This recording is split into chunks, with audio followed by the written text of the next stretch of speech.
You're not supposed to judge a book by its cover, but everyone does, especially in today's market, where on Steam alone there's an average of 21 new games released every single day. The average punter doesn't have the attention span to invest time in reading the description or watching the gameplay video, so when you're voyaging through the market, your goal is to try and hook them before they move on. That means that your logo is the bait. And if the bait doesn't reflect what you're trying to sell, you're going to hook the wrong fish.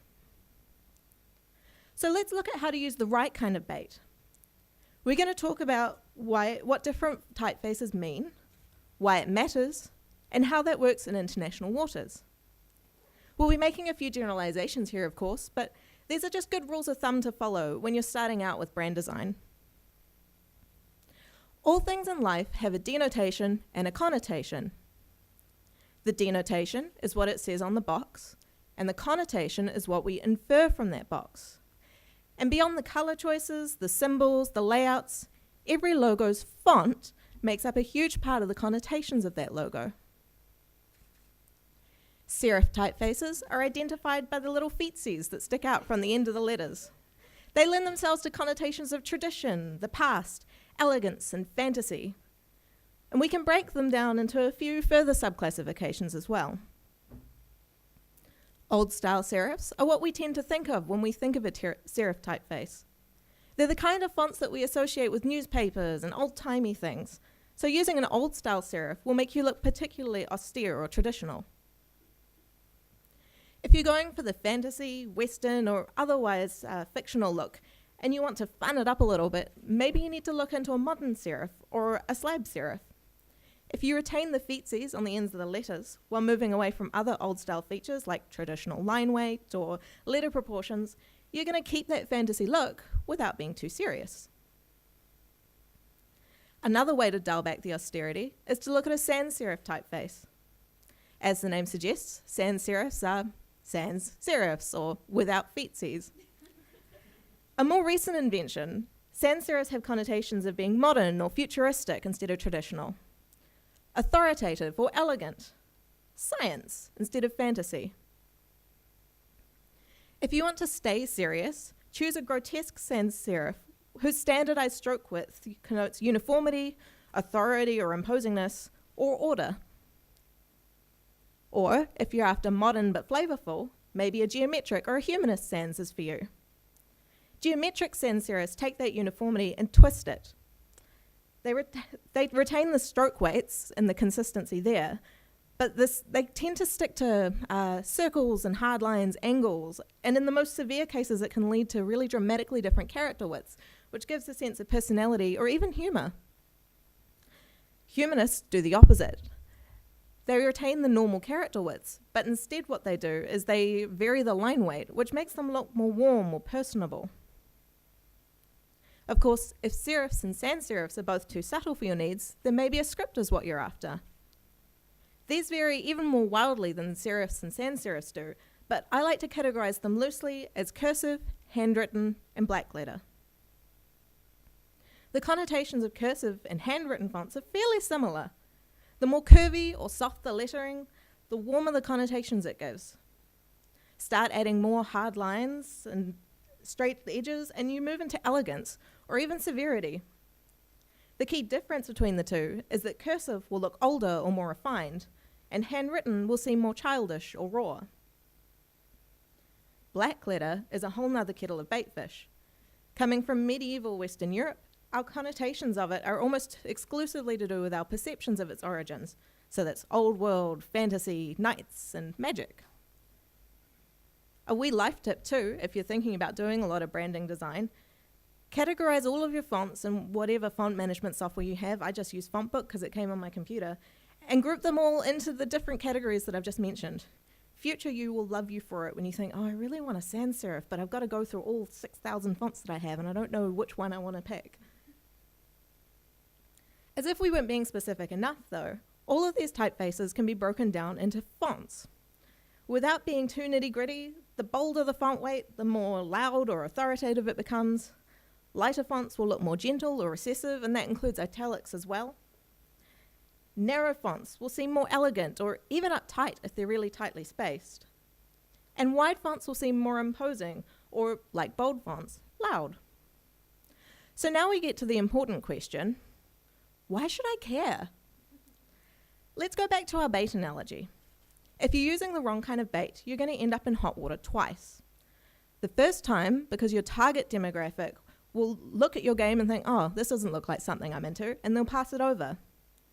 The second time, because you're going to get people outside of your target audience mistaking your game for their favorite kind of bait, when actually it might be something they don't even like.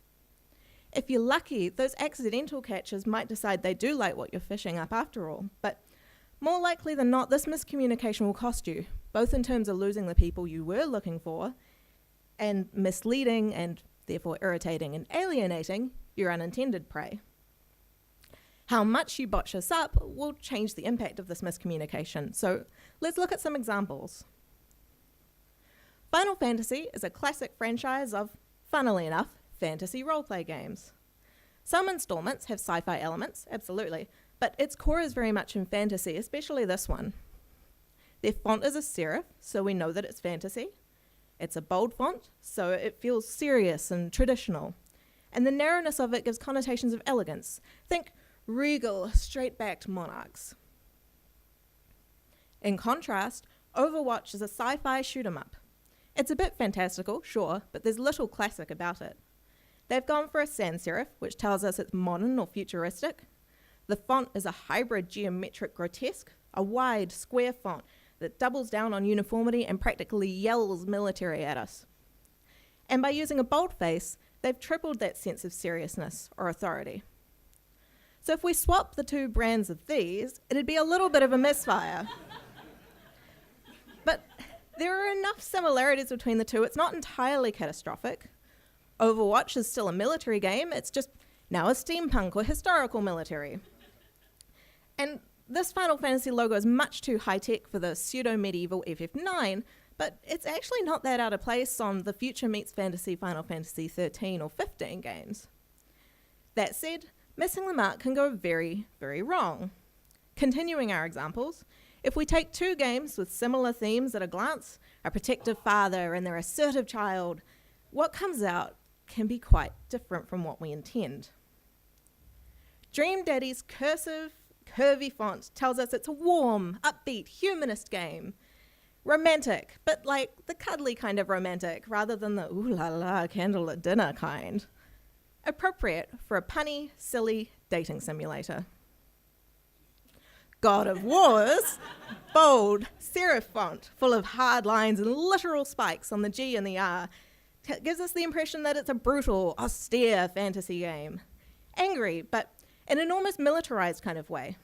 This isn't just a game about a violent man, he's a trained warrior. Also appropriate for the game that it is. So if we swap the branding on these two, suddenly Kratos is no longer the brutal warrior that we know him to be. Instead, he's a suave 1950s muscle car enthusiast on his way to the top of the mythological racing scene. And our dream dad, oh daddy. Daddy's got some kinks, which, I mean, hey, could be our dad's thing, but it certainly doesn't match the silly, upbeat mood that the game is going for. And like a misleading Tinder profile, those accidental catches might be a little bit disappointed if you went with this option. By now you should be well equipped to set out on your game branding voyage, but what if your travels lead you to other waters, like non-English speaking markets? When we go into other markets, we're harder to relate to if our brand is in a language that our audience can't understand. Shocking revelation, I know. Who would have thought? Big international brands get away with not translating their logos because they're iconic, but until the day you're as big as Apple, it might be something you want to consider. We're so used to designing for one language, we tend not to realize there are nuances in other languages that we may not be aware of. There's certainly more to it than just hitting copy-paste. The whole point of localization is to ingratiate yourself with your target audience, so to do it wrong just makes you look more alienating than if you hadn't tried in the first place. For this reason, I wholeheartedly recommend utilizing the services of a multilingual designer if your budget allows for it, but I do know that's not always an option. If you keep these coming principles in mind, do a little research on your specific language, And most importantly, get a native speaker to review it. I can't stress that enough. You'll be able to do it yourself just fine. Languages around the world can be grouped like typefaces. For example, Western and Central European languages, any translation design is reasonably similar to English because it uses the same fonts, if not extended versions of them. That said, you'll still want to get a native speaker to sense check. Cyrillic, Middle Eastern, Indic, and CJK languages all look dramatically different to English, but the rules of denotation and connotation still apply just the same. For example, where we have serif typefaces in English, we have song T in Chinese, and excuse my pronunciation because I'm probably going to botch this. Sans serifs visually translate to Hei T, and scripts can be broken down into Kai T for cursive and Mei Shu T for handwritten. One of my favorite visual translations I've seen of a logo is from FIREWATCH. Here is a game whose sans serif font tells us it's a reasonably modern setting, although the loose visual reference to 1930s Art Deco geometric fonts tells us that it's earlier modern rather than present-day modern. That geometric lean to the font also softens the sense of authority that its bold face suggests and takes us away from military and more to government or community. A logo like this should be translated into a Haiti font if done correctly. If we were to mistranslate it and use a font like this, which is a Kaiti font, it might not seem like a big deal to a non-Chinese reader, but doing that would be the equivalent of typesetting the English logo like this. It's a complete mismatch. This logo now gives connotations of some kind of ancient royal guard or something. And even though it's still a boldface, it's significantly more recessive just due to the style of font. It's true you could deliberately make a font decision like this if you wanted to present your game differently to the Chinese-speaking market, and if you've got the marketing strategy to back that up, then go for it, but otherwise maybe steer clear. Now that I've completely bastardized their beautiful logo though, here's the real Chinese translation. It's a perfect match to the connotations of the English logo, and it has many a nuance that a non-Chinese speaker might not realize. Campo Santos released a really fascinating article on the topic, so if you're interested, I'll tweet a link to that.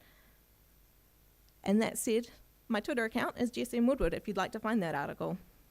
I hope that my excited bluster about typefaces has helped you understand that the connotations of your logo extend beyond its denotation, that's your brand name, and that deliberate font use is valuable in any language. If there's anything you'd like to discuss further, or if you've got any feedback, please feel free to @me. I'm particularly interested in learning more about multilingual typography, so if that's your jam, I'd really love to hear from you. But that said, thanks so much for listening.